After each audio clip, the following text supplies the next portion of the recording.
Here we are for our actual final budget meeting, right? Right, final on a nice Saturday morning. And some of us already started with an executive session at 8 o'clock. So we are well underway into our Saturday morning of municipal budget discussions. Dale was just giving us a little, bringing us up to speed on answering a couple of questions. Dale, those weren't recorded, but they were follow-up to previous questions. Would you mind just stating that in a concise way, and then we'll get back to where we need to be for today? Sure, absolutely. A question from the last budget meeting was when our installment loans will be completed. So for the street lighting LED replacement installment loan, that loan ranges from 2019 to 2025. So that will be completed in the 2025 budget year.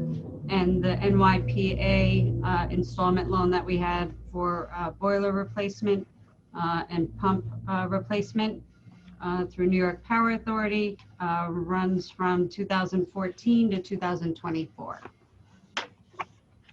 Thanks for that. And that was a nice long time that for the LED streetlights, because we started that project in 2015, and the installation, we got the vast majority of it done pretty quickly, and then there were like little pieces that were dragging on from the vendor. So that meant we had all this stuff that we hadn't paid for that we were just getting, you know, six-figure savings on for years and making absolutely no payment. That was like the best deal ever, and it was just because other people weren't completing their work. So that worked out really well for us. Yes, absolutely. Dale, one of the questions that I had asked, and I don't know if you hadn't gotten a chance to get an answer by Thursday, so we're like, 36 hours later. So I don't know if you have yet, but do we have any debt that is at a point where that has a higher interest rate, that is at a point where we might consider, it's not refinancing, but whatever the municipal term is? Refunding. I did send an email out. I have not received an answer back yet, though. But it's a work in progress. So that's something that if it is a possibility, it would be a consideration, and we can move on. It wouldn't change our actual debt service. It wouldn't change our amount of debt. It might change our debt service payment in the interest. The interest for however many years we're left on that. Right. Yep. But it's not it wouldn't be a significant amount that it's going to change our decision. Unfortunately, probably not. No. Okay. All right. Well, we'll take all the pennies we can get if it's worth it. But I did look at this schedule, and depending on what they come back with, I believe there are two that could be. But they'll run an analysis for us. That's why it's not an instant response to determine if we would actually receive cost savings or not. Right, because there's always an expense to doing the funding. Exactly. Right. Yep. Thank you. Absolutely. I wish I hadn't refinanced my mortgage. Otherwise, I wouldn't have some firsthand understanding of how that process goes. Thank you. Mm-hmm. Yes. Well, good morning. I believe we're going to start with the fee schedule. Is that correct? And are we addressing? I just on my pad. Was anything sent? Am I missing an email maybe? Or didn't get updated? Is it what we got? When was the last fee schedule sent to us so I can find it?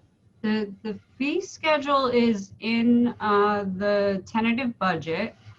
Okay. It is towards the end of it. Okay. I'm not sure if it was resent out. And we actually have a hard copy of that, right? Yes. Like the fee schedule is actually in the notebook. That's what I was asking. Yeah. So it's the same thing. That's fine. Then I have it. I didn't know if it was updated, and I'm looking for it because sometimes you guys send us the updates for things. Okay. Yep. Understood. I got it. Then Great. Then I have it. Thank you. Perfect. All right. So are we going to look at Jaime's research again, or are we going straight to the fee schedule? Well, if what we wanted to talk about was the planning fees, then the research is probably most helpful, right? Right. Okay. Can everyone see? Yes, I'm just going to grab my glasses, but I'll be here.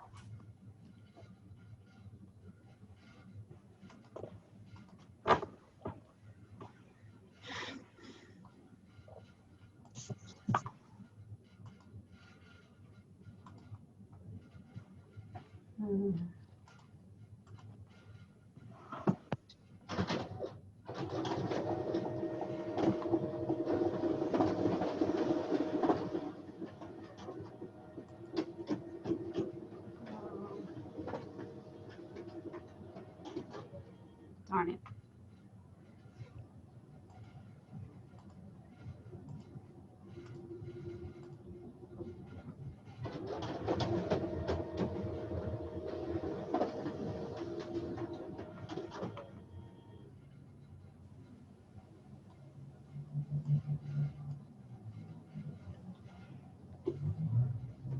Okay. So Jaime has some suggestions on these fees.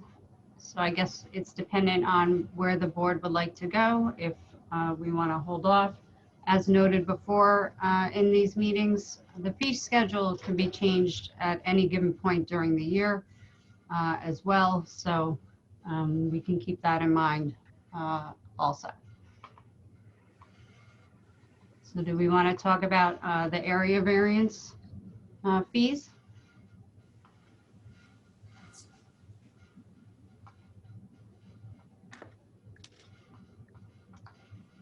So Jaime. So my understanding was that Manny's question was around essentially what do people get for those fees, or like what services when these various municipalities provide these different fees, like what are is it comparable, the level of services they're offering, just to get a sense of the context behind the fees that they're charging, especially because for some of them there's a really big range.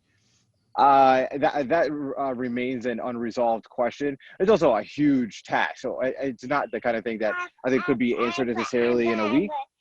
But my overall feeling is, I'm given the context that Jaime gave, all things being equal, as there's not radically different kinds of services being provided for these various lines, then I'm comfortable with these relatively modest increases, recognizing that it allows us to not have to do much bigger increases in a future year, and it doesn't, none of these increases, as far as we can tell, are going to disincentivize people from doing things that they were already planning on doing. Yeah, I mean, I didn't check with Portchester, but I'm familiar with doing some work in Peekskill. They have a similar escrow program where you sort of pay your fees, and then you also have to pay significant amount of money to their, consultant to get projects reviewed. So they don't, in Peekskill, my experience, they don't really internally review much of what's going on. A lot of their work is done by their consultants. So they take a fee, and then on top of that, they also charge money. So yes, I mean, for area variances, a lot of these applications, especially when they're one-family homes, those don't come with any extra charges for the person who's coming in and has a deck and needs a small area variance for a deck. So the increase in charge is basically the end of their services, right? If you have a deck variance, or you need a small area variance to accommodate whatever's going on in your yard, your full charges are going to end up being $325, and they're just going up to $350 now. So same thing with some of the commercial stuff. It's pretty it's pretty cut and dry. It's not. I don't know what they do in Portchester. I did not have time to reach out to them, but I think they kind of do the same thing that we do. And although we don't do the mailings, our mailings aren't particularly extensive anymore. So. Jaime, just looking a little bit further down the page, we can talk about site plans. So when we think about site plans, what usually comes to our attention on the board is the big projects, which would fall under the, probably the 20,000 square foot or more, like the Hudson Crest, the Ginsburg project, like the really big developments. The 5,000 square foot or less. So that's where you're talking about like your 1 and 2 family homes, right? I mean, like, I guess that's what I'm trying to understand, because that's the one that has Yeah. the biggest 5,000 square foot or less is, so the typical house in a T-zone district or the S75 district, it's going to come in around 5,000 square feet. In site plan, generally speaking, we're talking about new development. So we don't do, a ton of site plan work, but, one of the recent ones I think we had is the site plan work for the gas station on Camp Woods Road, right? And so that's actually a pretty small site. And it's a commercial site. So, there's just, I would have to go back really to dig into the numbers. But I think Omar's point is really kind of the idea, was to not really increase fees significantly. And really not to disincentivize, larger projects per se either, right? So the 20,000 square foot plus, that's half an acre. I did not really adjust those fees too much. Considering our fees are still pretty low overall compared to a lot of other places, like, Port Chester's really good example there. I think they charge, I'm going to say $4,500, for their site plan fee. Or Yorktown Heights is $4,500. Yeah. Yeah, thanks for scrolling back up. So Yorktown and Port Chester do per dwelling unit fees. So I guess the crux of my question is, we talk a lot about what the impact is going to be, sort of proportionate to a small property owner, and going from what is currently $375 for the 5,000 square foot one to $500 is, it's $125 just cash, but it, proportionally to the size project, when you think about the impact for the really large ones, is, it's notable. And I guess we've never done a per dwelling unit, but because we talk so much about what is the impact of residential units, in bigger picture, not just in the amount of work that it is for the planning department to review things and to deal with the proposals. It's did you consider having, making it, leaving it at $350, then putting like a per unit charge on top of that? No, I really didn't. I could certainly go back and reconsider that. I have to look a little deeper into the Port Chester charges, but I think that Port Chester has a lot of these multifamily units, so it's a $50 per dwelling unit plus a $50 per 1,000 square feet plus, $150 to $500 per engineering review, right? So it's a combination of all three of those. Ours is a flat fee, except for we do have escrow, fees associated with projects that are not one. It's not just the one charge. So the fee, it was kind of my thinking behind it was just setting up a sort of a flat fee with the escrow. If you have a one family home that's coming in with a site plan review, I think in most cases that's just a new project, right? So trying to think if I've even had any single family homes come in with a site plan review. I don't believe I have. I mean, we have a new 2-family home that's getting built, or that's proposed to be built on Croton Avenue, and it's a conditional use, right? So one family homes and 2-family homes are conditional uses. So, site plans, generally speaking, I don't think happen a lot for 1 and 2 family homes. They're really for like new developments in general. Okay, that's what I was trying to understand, is who we're really having an impact here on, because we are, cognizant of not wanting to the private property owners and the individuals who are living here, but that's not what we're talking about. It's going to be the gas station on Camp Woods had a site plan review, right? And they're converting from a mechanic shop to a store. And so we needed to make sure that they had the proper driving, parking lanes, things like that. It's quite a bit of work, actually. And it was a small site. It was probably in that sort of 300, that 5,000 square foot to 5,000 to 10,000 square foot range. It's pretty small. So that's helpful. That's helpful for me. Okay, so we're really not talking about, these aren't the people putting decks on their houses. This is much more of it. Not at all. Right, yeah. thank you. You've resolved all my questions about the site plan. Then going back to the area variance, which is what we were talking about, and that would impact more individuals who want to do something to their property that could be something like much more modest that we're talking about. Yeah, and I think that what we could on that one, I mean, I did propose a fee change up to 350 to just kind of keep it consistent. But if there was a desire to keep, to split out the deck people, right? I think that is possible, right? So if we had people who came in with area variances and we called, we split it out and said area variances for decks and porches and so on and so forth, and lower that fee. We could do that where we really kind of help those people by cutting that fee significantly. Cut it in half. I don't think it would affect us from a review standpoint in terms of our cost for the consultant, and it's it would be helpful if you want to put up a deck because your old deck is falling apart, and then you got to come in, you got to pay an extra, variance fee. You got to pay somebody to go show up to the meeting.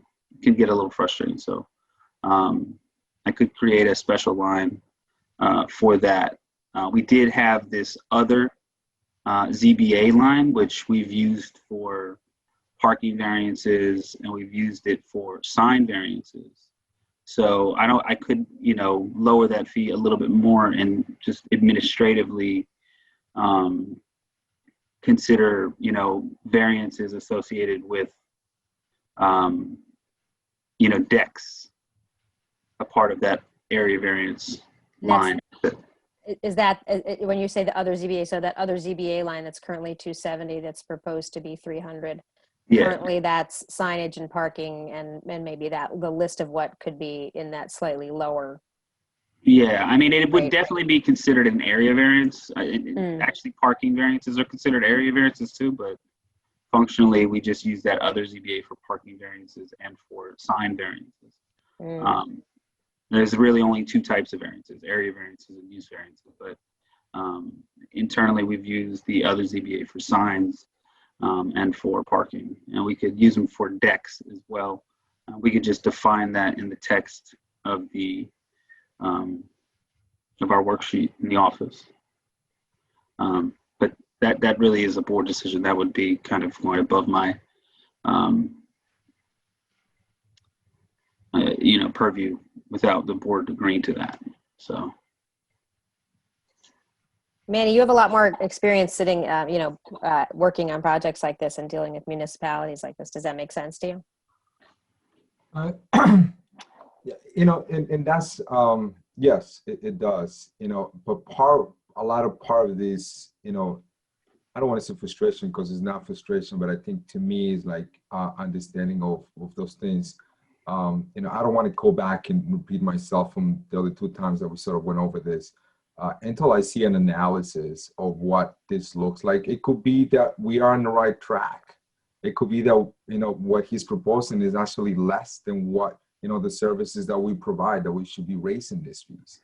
But me comparing numbers to numbers, it just doesn't make any sense. We have to compare numbers to services. And that's where I think I will feel more comfortable doing these decisions. There are, one of the things that we're talking about with Stuart the other day was, about variances about parking and what Jaime was just talking about. And there's a provision on the code where it actually says the building inspector has the right to give that authority, and they don't have to go in front of the zoning board. So there's a lot of things that I think is more internal that obviously I would like to, and I'm going to ask for more clarification in things that, I think it's more implementation in what we're doing. because half of the stuff that we are talking about in the fees, you know, with the three proposals or two proposals that I have asked, to hopefully, we're going to be able to discuss that hopefully before the end of the year or maybe the first quarter of next year, will eliminate the influence of all those applications going in front of these boards. So what does that look like? So, you know, I guess my only question that I will ask to Jaime, and I'm not, you know, and I will leave the decision to the rest of the board, is that when you went over these fees, obviously, did you call these municipalities and kind of briefly talk to them? Did you talk to our building inspector? How did you come up with this with the numbers itself with this? Was there any interaction with the other planning departments, or just their fee that you find them under budget online? No, I mean, I did not. I didn't call anybody. I had Jamie Kane go through and get the numbers, right? So I asked her to research what it costs to do these variances and everywhere else to see where we were, make sure that we were consistent with other people. Now, I think you have a lot more experience actually, you know, going to these other municipalities than I do.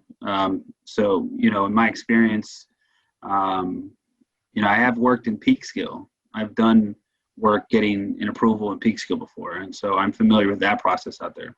And it is very expensive to go through that process because they have fees.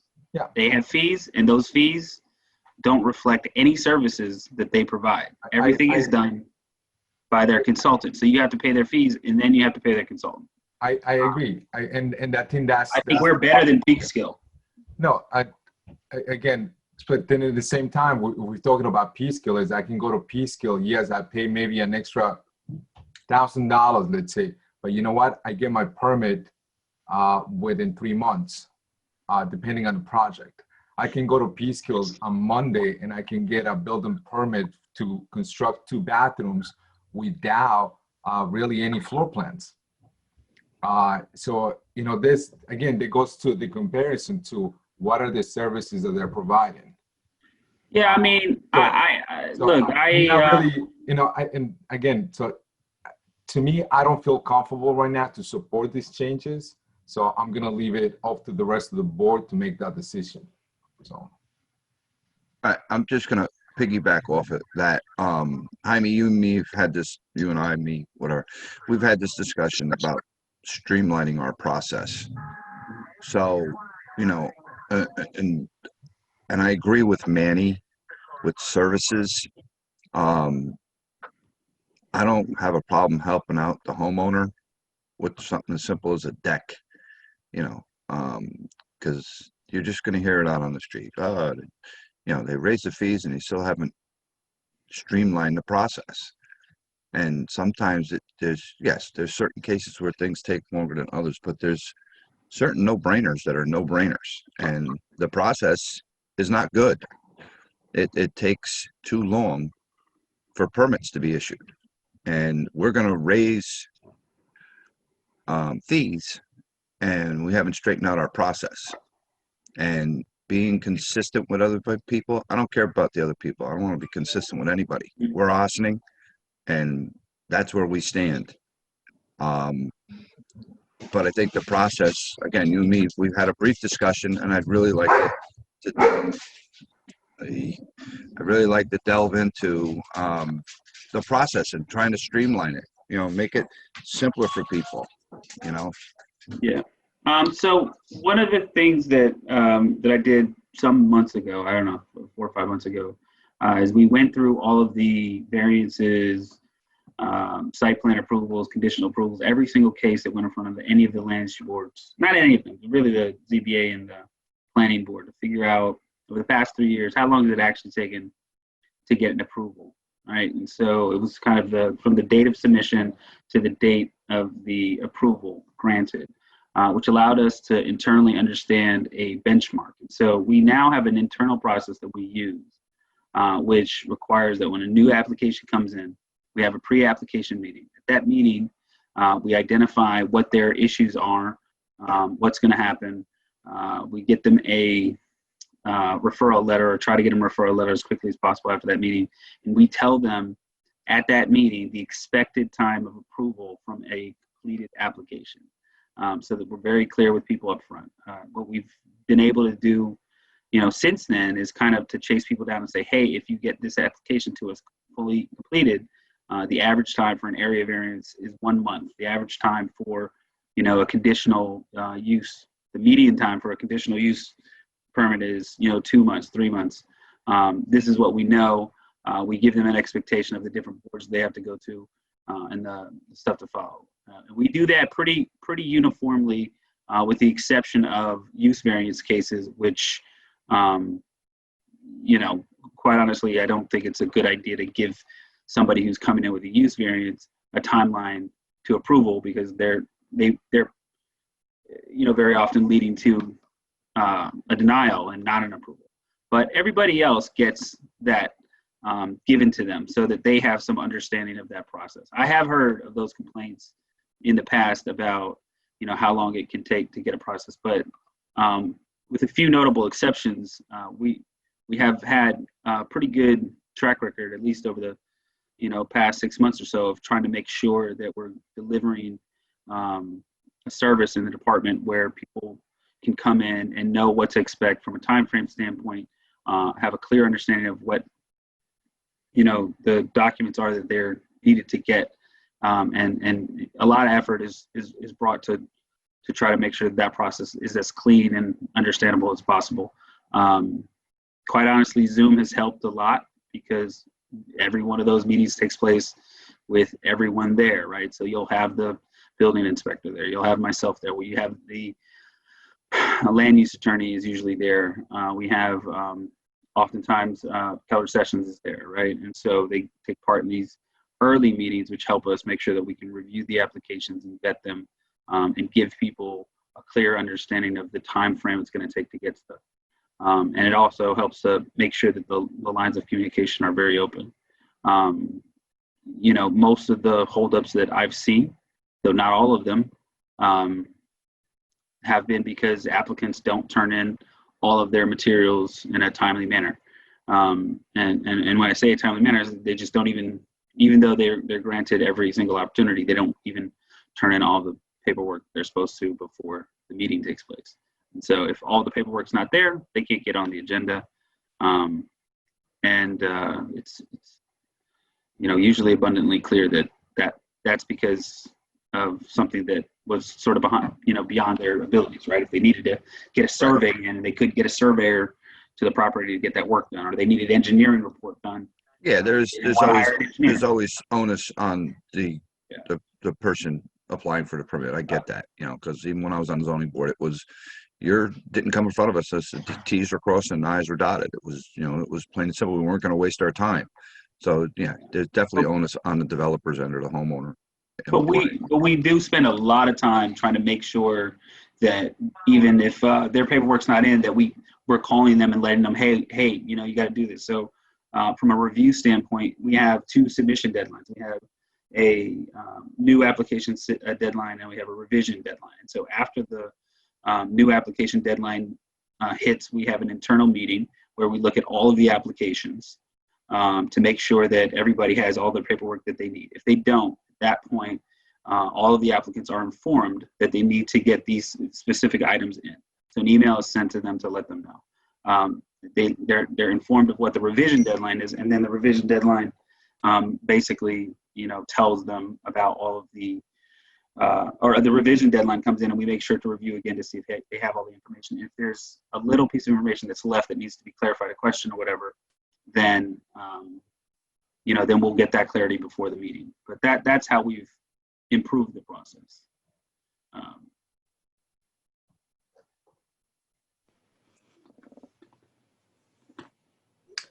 So what I'd like to understand, this is, as Victoria always says, the budgets are not just about numbers, they're also informative. And they go in public record, which is helpful, I think.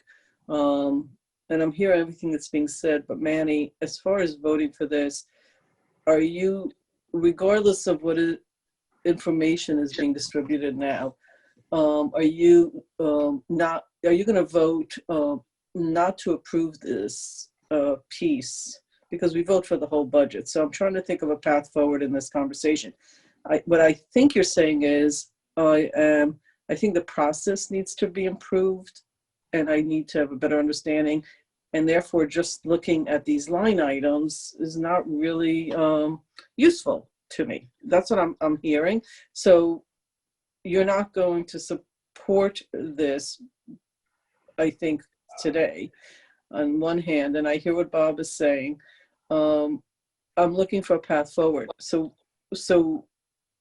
are we saying we shouldn't support these increases until we get something else? Or are you, I'm trying to understand a path forward for the conversation here. Sure. Yeah. Sorry, Victoria, we're gonna say, you can say something. So I look, at the end of the day, I'm going to be voting, obviously, after we, in open discussions, when we go back to the floor and we discuss if there's other ways to save money in our budget, and if we figure that our budget is the more conservative budget that we have based on these situations, I am going to be either, voting for the budget as a whole. It doesn't matter if there are items on the capital project or items and other lines that I don't think I'm in favor of it. No, I'll be voting on the budget, either for the budget or against the budget, depending how we ended up. And for right now, the way it looks like, I'm going to be voting 100% on the budget because I think we are very in an excellent conditions. And our staff has been very careful in how we are spending our money and what are we doing with our money going forward. So that being said, in regards to the fees, you and I, and thank you, Jaime, again for that email for the wetlands. We have a process, just to give you a quick example, Rika, for the process and what the wetlands is going to look like. I briefly saw the documents you sent it over yesterday. I haven't Last night, yeah. Last night, and I haven't really opened it. I saw it on my phone, so I haven't even opened it on a big screen. But those are the things that I think it will improve our process. There has been times where like you and I were talking about, and even Stuart were talking about. Hopefully, we're going to be this new signage law that is going to be passing. Hopefully, within the first quarter of next year. That's going to improve a lot of the stuff that you guys do. At the same time, I think there's a lot of stuff that you have to do in your department, because I have spoken to you about items where where they either go in front of the zoning board or planning board, and the table is not 100% there. So how do we review on this process? We either raising their fees or doing this type of stuff. So I think I want to make sure that the process is there. The comparison that we're doing are there. Our fee schedule, again, right now the way it stands on the planning department, I'm not supporter of that. Now, that being said, the budget itself is going to get approved. Either approve or deny, and I'm definitely, like I said it before, I'll be, right now I'll be supportive of the whole budget the way it is right now, and I'm sure we're going to have some tweaks before the end of the day today, maybe. But next year I am going to be working. I'm going to keep an eye on things and how do we improve a lot of the process that if these fees go through. Obviously, when the fees go through, if the board feels that we should include these changes on this fee, I want to say, I'll be working closely with Karen and with you and see what the process looks like. And again, fees can change in the middle of the year. We can increase or decrease the fees. But I think as a part of an exercise, like I remember when we were doing, a contract negotiation a couple of years back, we compare with the municipalities and we compare the services of those municipalities and what they do, sure. And we felt that we were really, the employees were not up to par. There were some movement pieces that we made. So that's what I was looking for. So something like this, an exercise that you come in front of us and you're comparing things to things, apples to apples, I want to make sure that those apples to apples are compared 100%, not just the numbers. So I think that's where I'm getting stuck right now. But to answer your question, Rika, if the board, if the majority of the board feels that these fees are appropriate, I'll be voting along with the budget. It's not I'm going to be separating these things to that's not That's not who I am. That's not what I'll be doing. So yeah, I don't know if that answers your question, Rika. Yeah, I just I was muted. Sorry. Yeah, I got that, but we can take certain things off as you use the word tweaks. So I'm just trying to. I think you have a bigger issue with the process, as you've stated. So I just want to understand. You know, I think we've sort of discussed all of this at this point. After this morning, I'm just trying to figure out sort of moving it forward. Yeah, and I'm on the same page with Rika on that, with moving this forward. And I actually think that that this is a really helpful amount of information for us to get a sense of where we fall compared to other somewhat similar communities. And I don't think we're out of whack. And could we tweak something here or there? Yeah, sure. And as Manny made the point, we can change fee schedules at any time during the year, but we do, when we make a, go through this whole analysis and when we pass the fee schedule, we do want to be putting something in place that we think is grounded in logic and is going to serve us well. The one tweak that I'm hearing this morning that, was your suggestion, Jaime, was that maybe the other ZBA line, which is slightly less, could encompass not just sign-in parking, but also something, really simple like a deck, which is not a real, which is a little bit of a less dramatic and expensive undertaking. And you want to try and, not put any more fees associated with it than necessary. And also because it generally doesn't demand as much staff time. All of these fees are supposed to be reflective of the demand on public resources that they represent.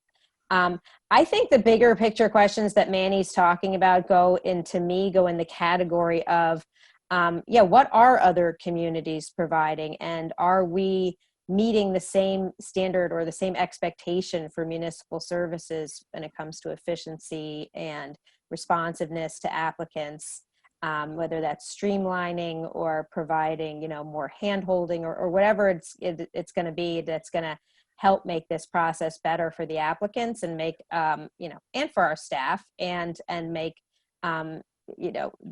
the upgrades and investment that we want people to be making into their property, an easier path for people. And that should be an ongoing conversation. So I'm comfortable with the proposed fee increases here.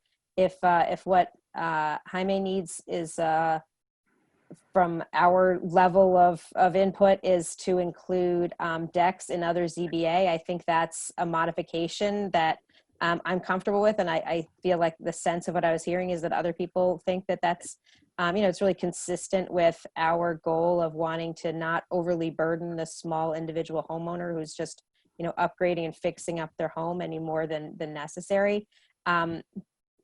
So my takeaway from this is move forward with what's been proposed.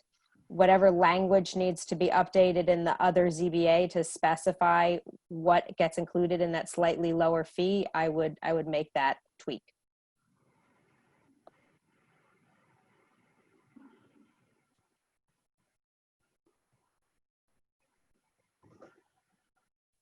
Do others agree with that path forward? And I know Manny doesn't, but do others besides me agree with that path forward? Rika does. I do. Omar does. Okay. Yeah, I'm good with it. All right. Is that good, Jaime? Is that worth getting up on a Saturday morning for? Getting on the Zoom Saturday morning for? Yeah.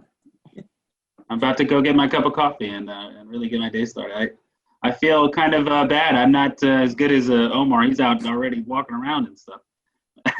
We've all been up. You got to catch up to the amount of coffee some of us have already had. Yeah. Omar has like a cute little girl and a demanding little dog. So he gets a lot of outside walking time. Yeah. Our weekly conversations are often accompanied by dogs and strollers. We've all been mainlining caffeine all week, so. Yeah. Okay. Thank you, Jaime. Well, have a wonderful weekend, and Thank you. You too. I hope that after this meeting is done, all of you get some good rest. You would think so. Thanks. Thank you, Jaime. All right, take care. Bye-bye. Bye. Okay. Excellent. Were there other fee schedule questions that we were going to discuss today, or did we just want to was it just the Jaime aspect of it? Because I don't think there were actually that many proposed changes in the fee schedule, right? Right. The only other proposed change was for the camp fees. Right. Yeah. Thanks for reminding us. Yes, which was really to accommodate the increase in minimum wage that the Right. state required. Right. I thought we discussed that already, the camp fee. We did. We were okay with it. Or am I wrong? Maybe That's I'm my wrong. recollection too, Rika. That's my recollection too. Okay, so we're good with the 5% increase on that? Yeah. Great. I will update it because when I looked at the actual tentative schedule, the amounts weren't updated yet. So I will update it for the final. Great. Okay. But Dale, I think the budget purposes, yes, but the conversation, oh, we just looked at the angle of my phone here. The budget purpose was, as Bill Garrison had said, there may be so many, and others on the phone, there are so many changes with camps, I think, as COVID goes up and down, and I'm hoping for down, but right now it's up, that closer to, before March 1st, he's gonna maybe come back and have some news, because if he has to have fewer people or the ratios change or whatever. In Right. our case, it's like intuitively backwards, because we subsidize the camp. If there's fewer people, we might actually be better on the budget. Not better for the community, of course. So I think that's just a footnote. It's not a budget piece, but maybe to put that in your memory bank, because he did say he may have to, there may be changes in February. Okay. Before he publicizes everything. I think that was where the discussion ended up, if I'm not mistaken. Great. All right. We'll hold off on the actual change and just put a note on it. Great. Okay. In terms of discussion, I just want to pull up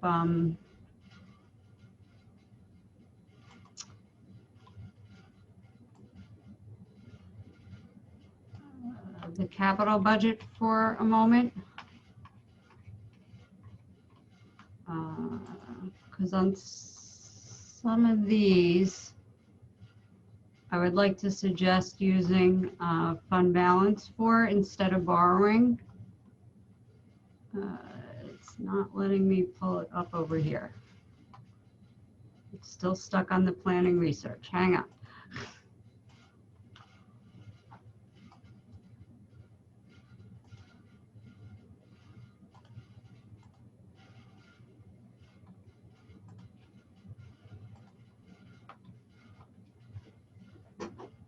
Okay.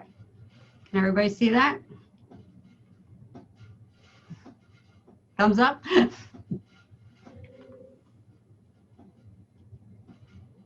So within the capital plan, some of these items we didn't totally commit to either doing debt or using fund balance towards it.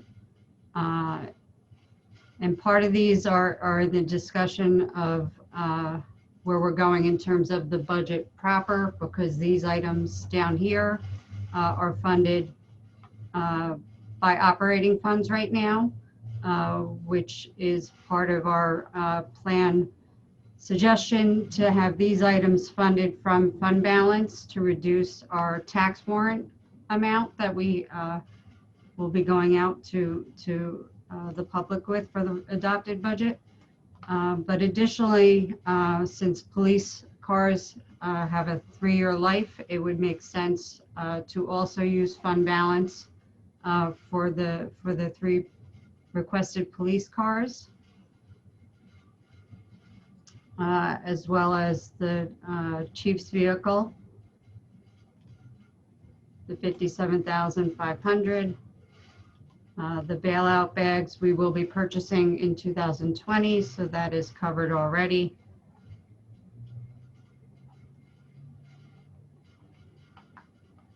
The Parks Department pickup and the 2 track mowers and the Exmark mower, which are also now being funded from operating. if we change those to being funded from general fund surplus.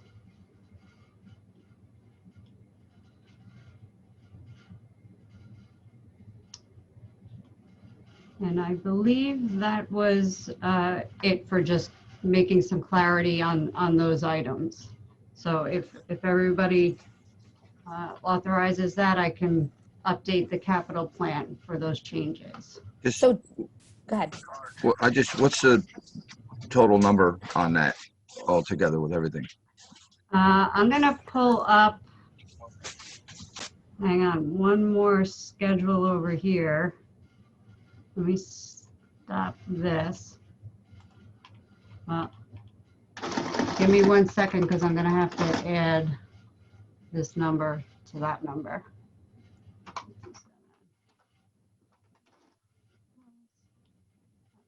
This year. Those two are already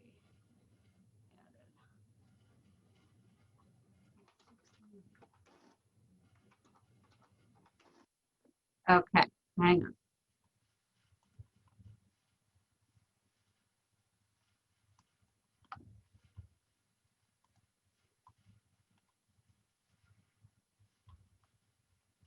Okay, can you see my screen now? Great. So in our original tentative budget, these top items were already included to use a one-time use of fund balance. Those added up to the 93,000. Now we are throwing out as a plan to fund these additional items that are currently budgeted and operating, most of which are already in the capital plan. That's where we saw the 18,000 for the tasers, the 17,997 for the interview system, the 10,875 for the bias training was actually when we did the police budget, so that's in our training line for police, so not on the capital plan. The track mower we just saw for the 11,800, and then the 8,000 for the X-Mark mower. So these items add up to an additional 89,172 coming out of fund balance. The capital item amount coming out of fund balance in total would be 412,172 at that point for a total use for capital items.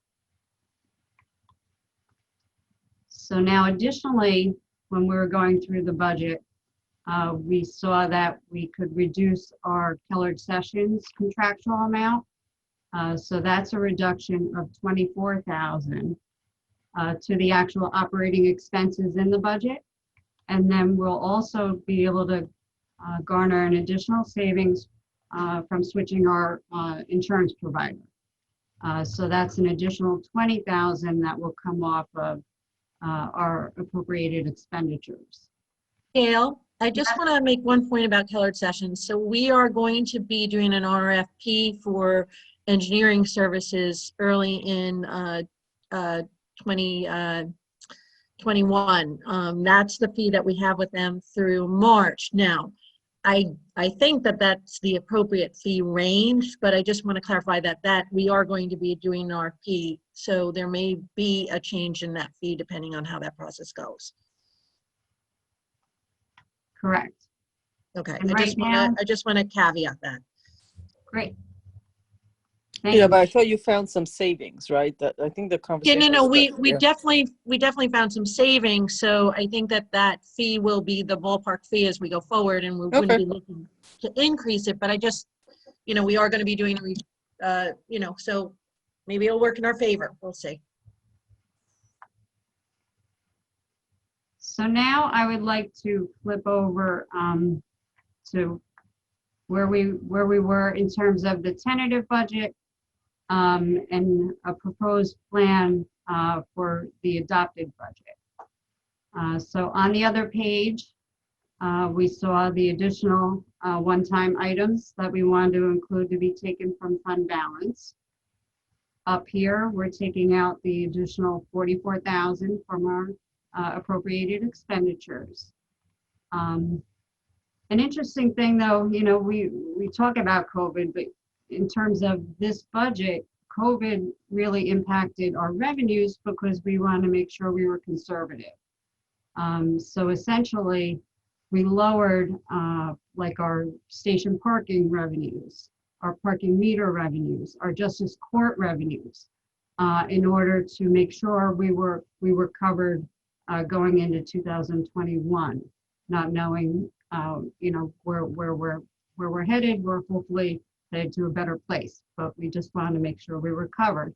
So in looking in that direction, we have a budget gap created by those reductions of $81,915. At that point, if we wanted to fund these additional items from fund balance and have an amount to get to this 347,901, which is what we are able to carry over in tax cap monies from 2021 into our 2022 budget year. We would then have to fund an additional 132,814 from fund balance in order to cover that gap. But in essence, you're then using 396,901 of fund balance, most of which are attributable to these two items. And so in theory, you want to use fund balance for one-time purchases. So in essence, this 89,000 is for one-time purposes. This 81,915 will be recovered, hopefully, but I'm pretty positive on that one, in our 2022 budget, which leaves us with a little bit of an open gap, let's say, going into 2022. But I think we will be okay to cover that as well. So if the board's open to use this an additional amount, that lowers our tax levy amount for the 347,901, which lowers the tax rate from the 10.6536 that we had for the tentative budget to $10.4969, which may actually be adjusted a little more downwards at the point that I get the final assessment number that I will be using to do the tax bill the week of 11/23. Because at that point, what happens is I go and pull the final numbers from the assessor's office and I have them freeze what they are doing to not make any changes till we bring that file in and have our taxable assessment numbers correct to move forward. That way, this tax rate doesn't change at the point we adopt the budget and we do the tax bill. It will remain the same amount. So this is the only variable that is going to change. I had built in a slight reduction because we do have tax certs that come in along the way between our tentative filing and our adopted filing. So I try to cover all bases and make a conservative estimate to make sure we're covered, because I would not want to have it go up rather than down. So this is the only variable out there, you know, other than if, you know, as long as these items up on top are agreed upon. Okay, so Dale. Yeah. I spoke to Dale yesterday. Everybody knows this is like my favorite, like I love budget season, but like this is the cherry on the cake. And this is such great news this year. I'm so excited. So you mentioned that fund balance, it's good to use it for one-time purchases. I would also suggest that because we have such, and this is really for the board members to, I think this is, it's taken me years to understand it this well. And now the philosophy that encourages me to keep pushing for this, and what I talked to Dale about yesterday and what I've talked to Karen about and what I know I've said before, but this is the moment what we're doing is we are drawing on our very healthy fund balance to reduce our overall effective tax rate, which is, we have a terribly high effective tax rate in Austining. We only control 25% of that. None of us is on the school board. We're not dealing with the school board budget, which is the biggest chunk of it for people. But the part that we control, we've done a really good job at holding at 0 for the last 4 years, which actually means it's actually 5 years that we've had the same tax rate per thousand. This year, because of our large increase in the overall assessed rolls for the whole community, we have to lower it. And what we're doing today, though, is what we're saying is we're not just going to lower the minimum amount required, the 1.84 that was originally brought to us. What we are doing is we are lowering it in the most responsible way possible by maximizing the amount of carryover. That's the $347,901. By maximizing the carryover amount. And I wish I had better understood this for years past, because who knows what our tax rate would be right now. But you guys always push me. We couldn't go below 0, but we could have if we just maximized this carryover rate. And so I encourage people in the future to consider maximizing the carryover. We did that with the 2016 budget when we decided that in 2015, and we still had a 1 point something increase. We maximized the carryover that year was 315,000.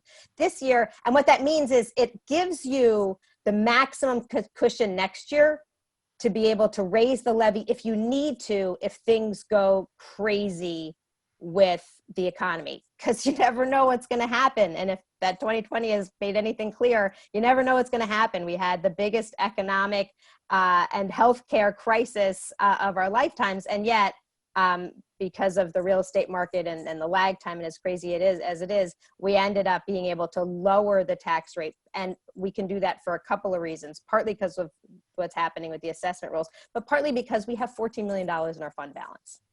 And we're talking about reducing that by, hundreds of thousands, like not even, like the additional from fund balance that's not directly allocated to one-time expenses and anticipated revenue that's going to be made up the following year is what, 171, right? So I would encourage people to think of this next year. One of the first questions I would be asking Dale if I was around next year is, what is our maximum carryover for the coming year? And then having that as a potential goal for how can we further reduce our village tax burden, which will further address the overall effective tax rate for the community. When we did our study for the housing needs assessment, the #1 recommendation was build the commercial tax base because you want to reduce the burden on residential taxpayers.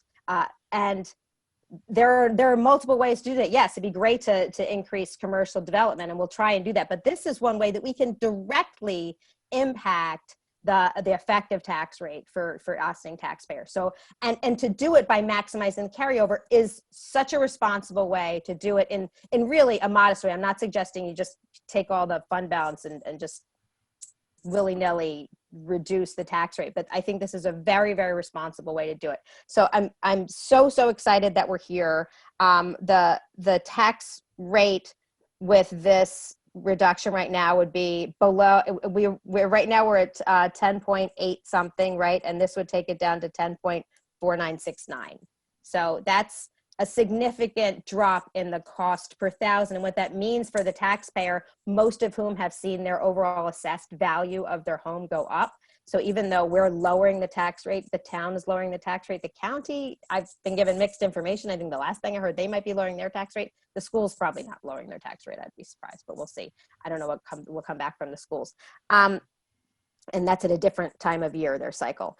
But as people's bills would be getting higher because their assessed value has gone higher, the more that we can lower it, and we're lowering it the maximum amount for it to be totally fiscally responsible and still fiscally conservative is I just think it is so exciting, and I'm delighted that we're able to lower it this much. The only question I have for you, Dale, is when you give us the updated, that low green number for the total assessed valuation that is going to shift modestly on the 23rd of November, could that impact the maximum tax cap carryover amount? Could that? No, that wouldn't change. That's not going to change. No, all it will change is your effective tax rate. So the effective tax rate you're anticipating would probably actually go down a little bit. It might go down a little bit. You don't expect it to go up a little bit? No. That's great. No. All right. And I'm a happy camper. Thank you. Thank you very much, Dale and everyone. Thank you. It reduced it another 2 cents if my numbers play out. That's great. Then it's really below, it'll really be below 1050, because this kind of rounds to 1050. It made me feel better if it's below 1050. So it's psychological probably overall, but thank you. Yes. And it would be 10.4832.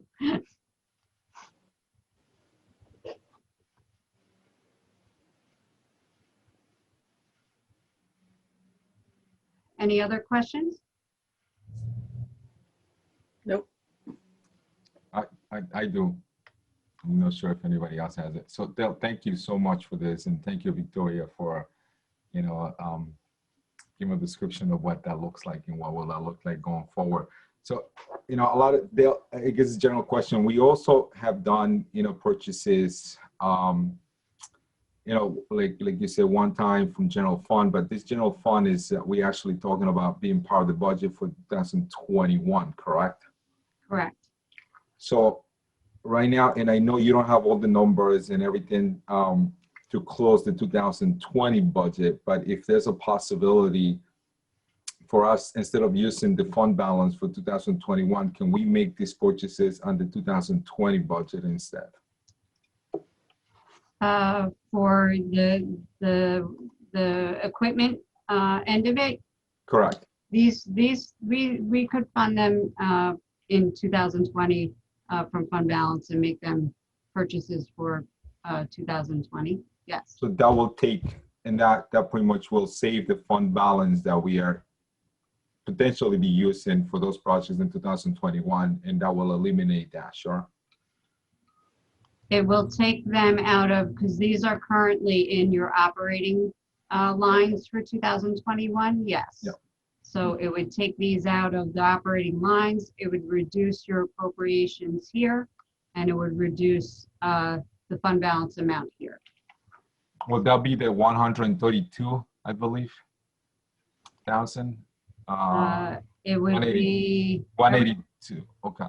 It would be everything in this little Got it. box right here, except for the bias training.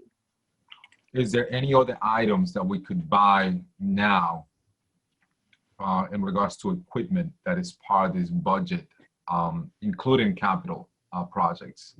Can we do that looking at a holistic area so we can eliminate that from the 2021 budget?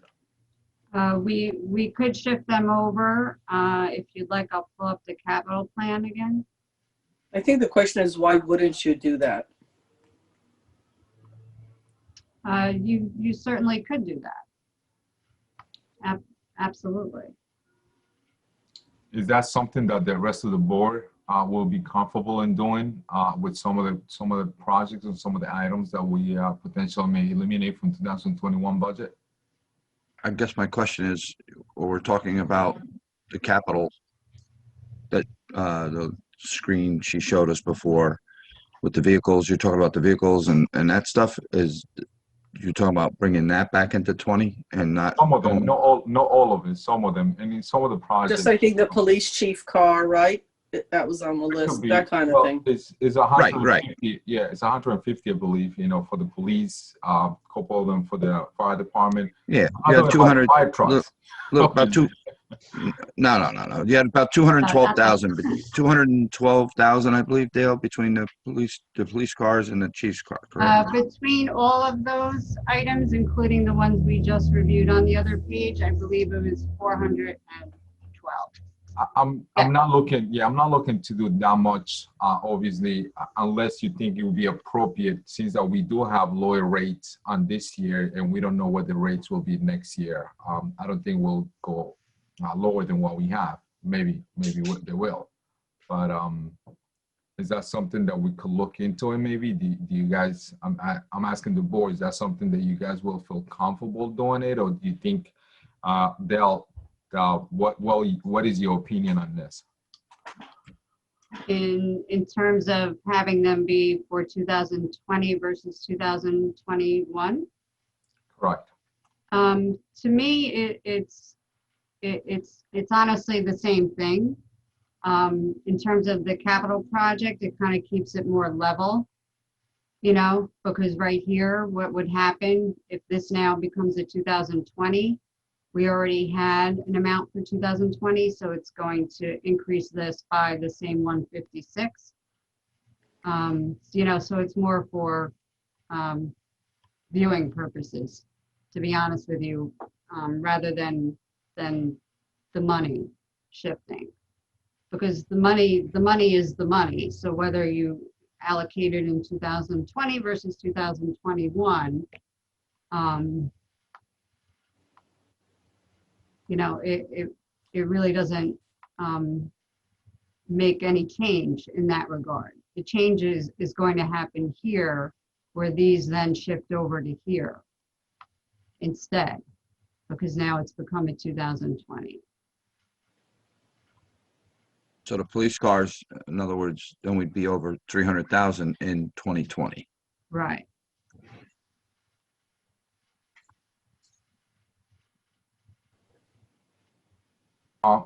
And all right, so let me rephrase. Or we could leave them here and just put it in a note, you know.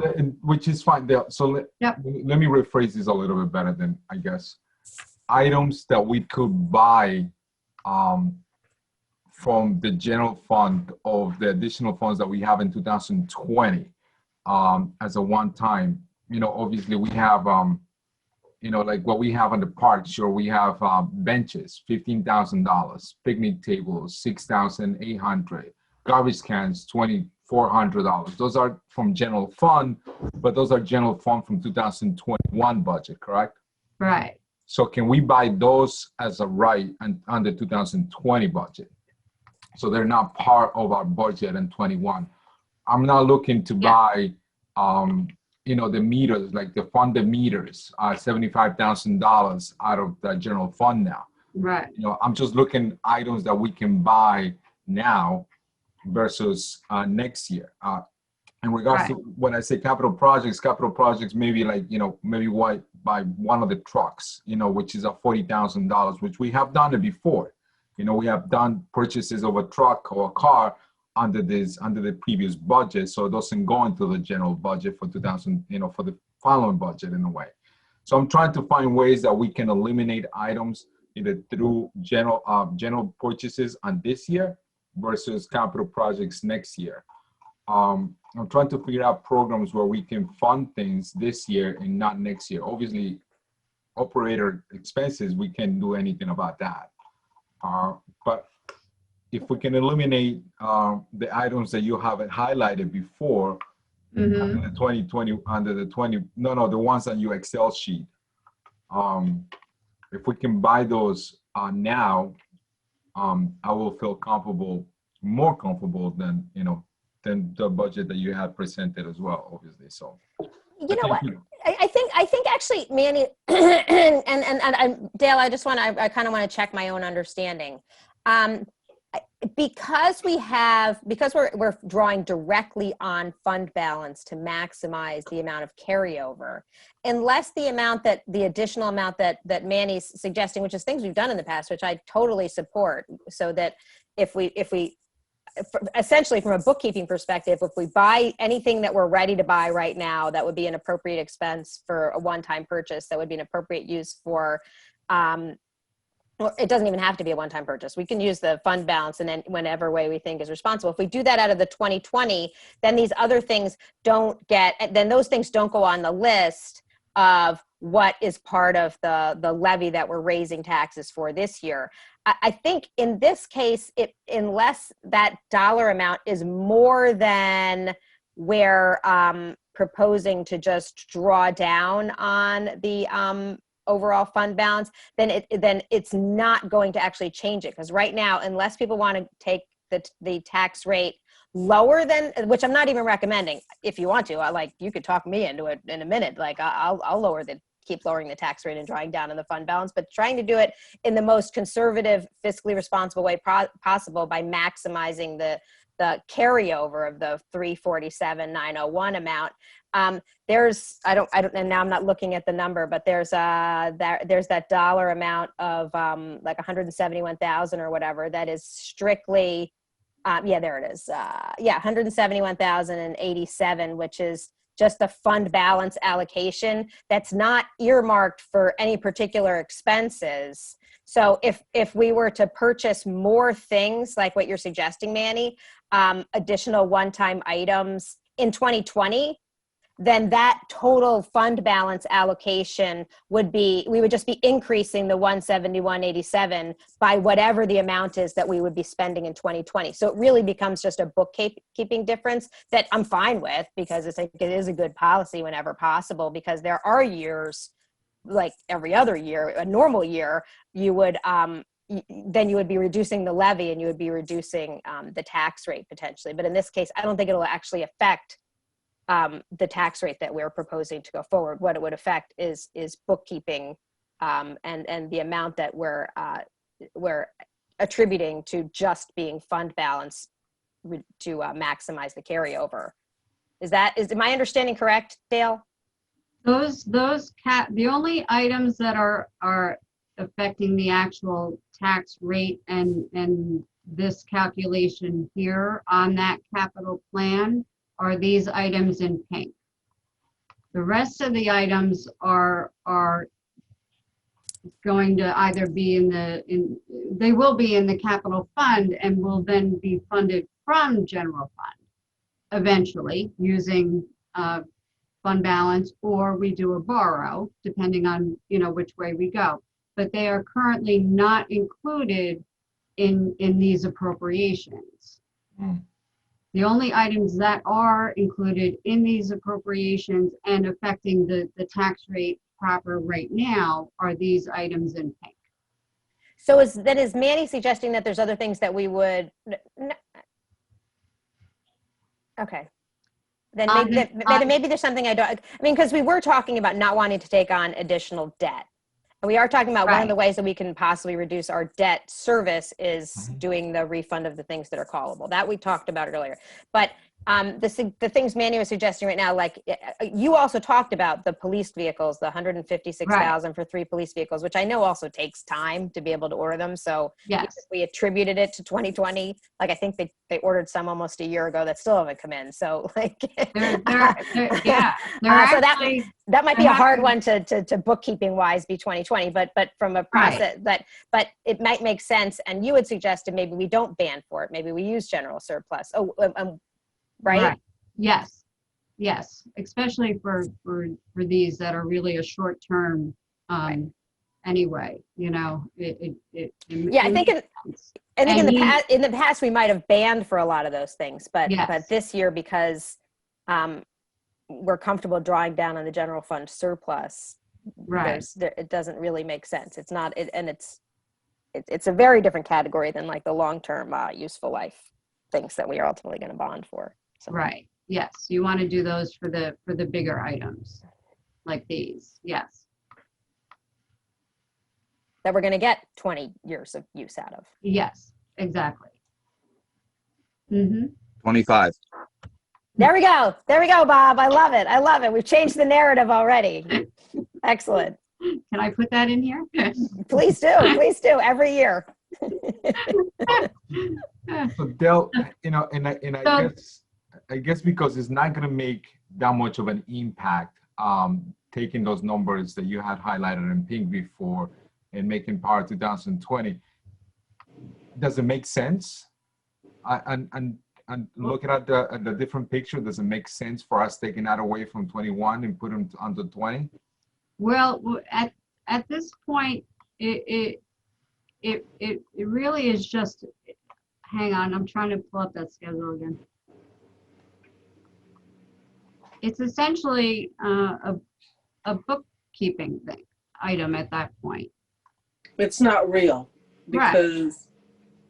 because So- we're in November. They can't purchase it. It's Right, It's 6 of one, half dozen of the other, I think Dale is saying. So yes, thank you, yes. Yes, So it won't bring the rate down another whatever degree on it, correct?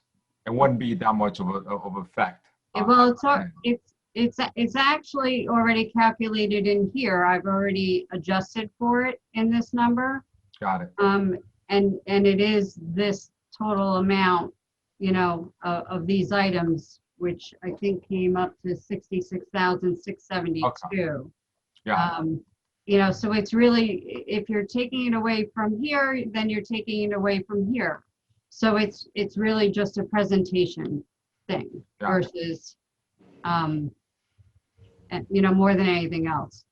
And at that point, you're going to have to create, you know, if we do it in 2020, then you have to create, you know, a purchase order that carries over, and it's really 2021.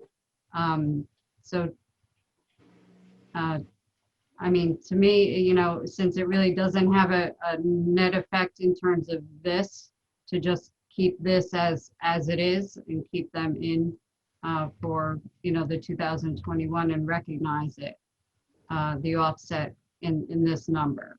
All right. So again, so I'm going to go back to something that I was talking to Karen. You guys made it very difficult for me to actually start cutting things down because there's nothing else that I could do or say besides of what, you know, Victoria stated in regards to this and doing the carryover and everything else. So unless somebody else on my colleagues and have different options or different ideas and different questions, I guess I'm open to find another way, but I'll feel comfortable with this budget as it stands right now. Great.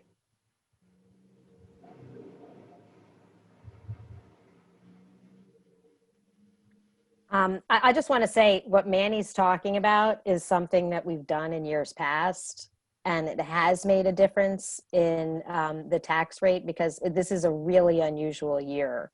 Though I would encourage you to have the mindset in future years to, you know, ask from the get-go, what is the potential, the maximum tax cap carryover amount, and think of that as your guide for what your tax rate would be for the coming year, because it does preserve to the maximum amount the safety cushion for the coming year and proactively address our overall effective tax rate, which we know we want to bring down to keep our community affordable.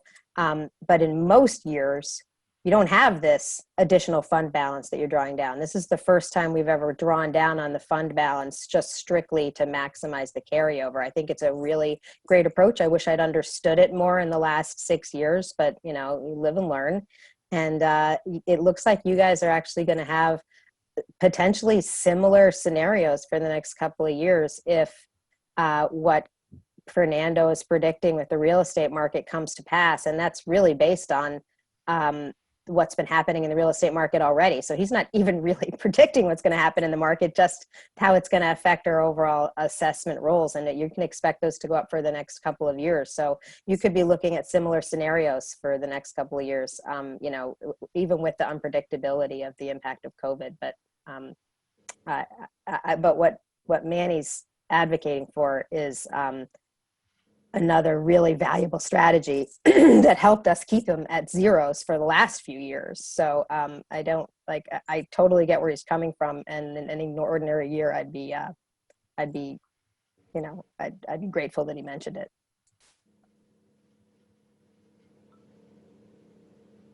Absolutely. And we did cut our expenditures down a little bit. So that's the reduction of the 44,000. Yeah, but usually we tell you can't have something that you asked for, and we didn't get to do that. I don't think there's anything in there.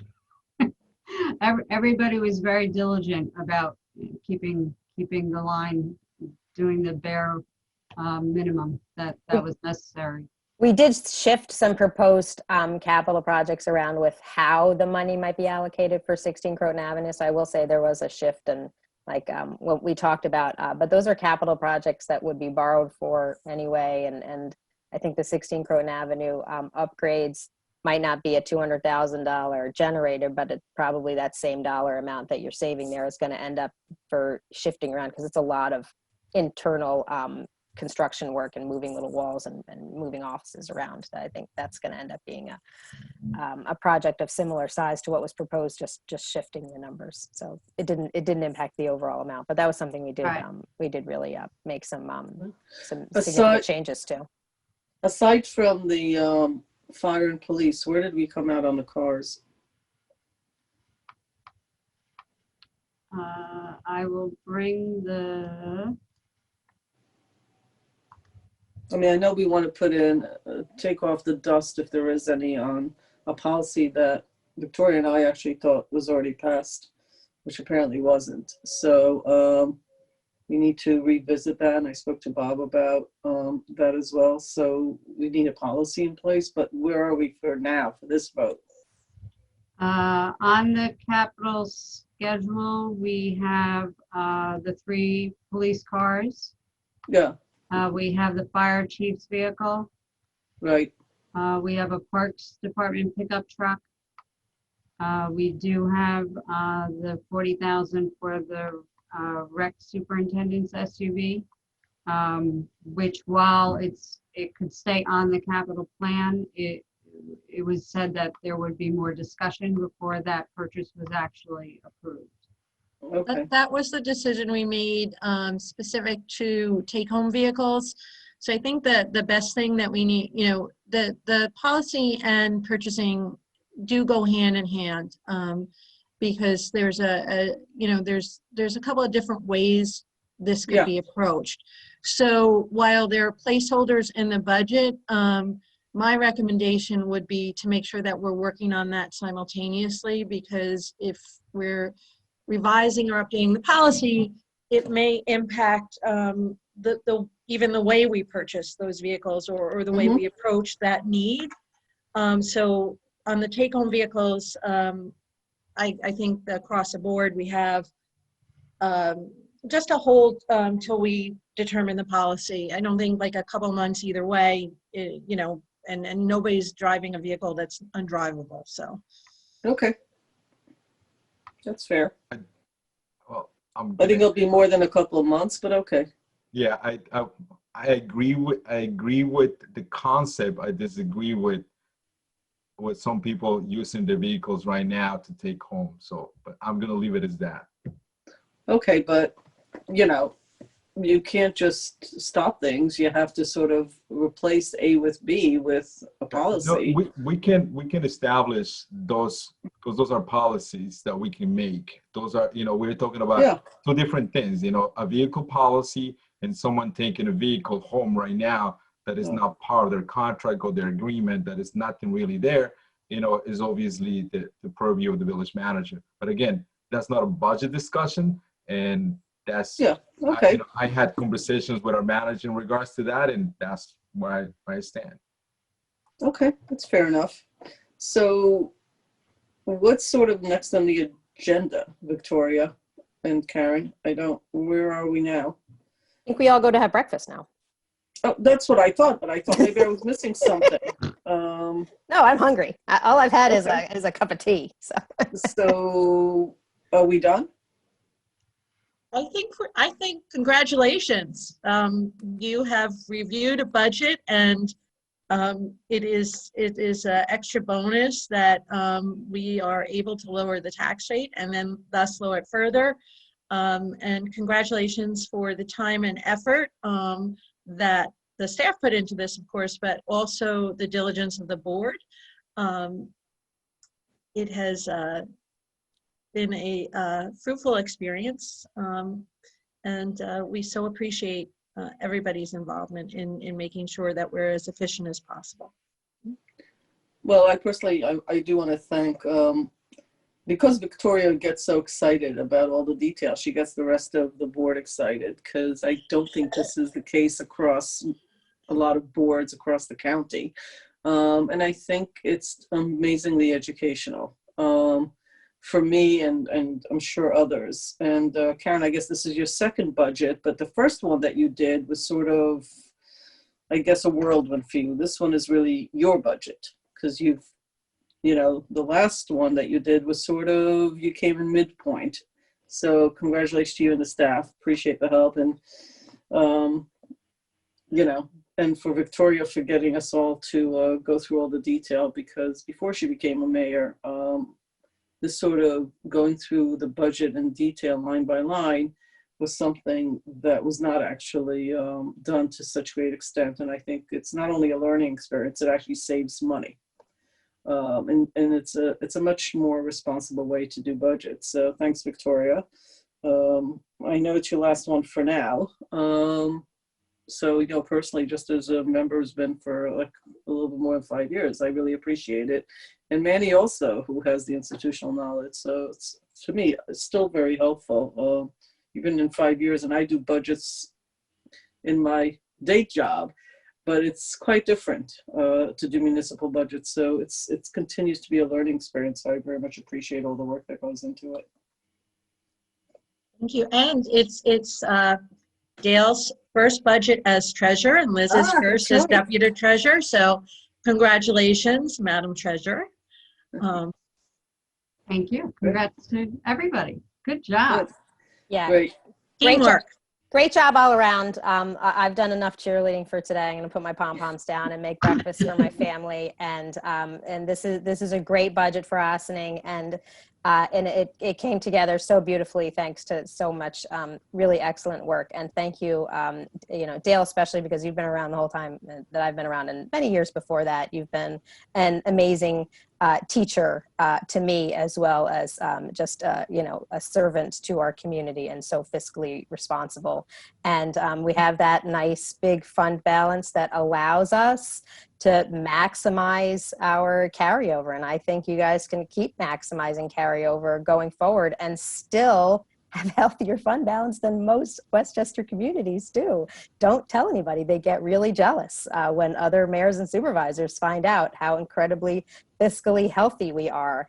And the fact that we now, understand it more and more and keep finding ourselves in a responsible position to be able to now, really deliberately impact that effective tax rate is just, so satisfying. So I'm grateful to be part of it. And thank you very much, Karen, for leading this, fiscally responsible budget for the village. And it's been a really terrific experience working with everybody on the board this year and all the years past, including our, even our previous elected officials. It's really been just a wonderful experience being mayor, and the budget's definitely one of my favorite things. Thanks, everyone.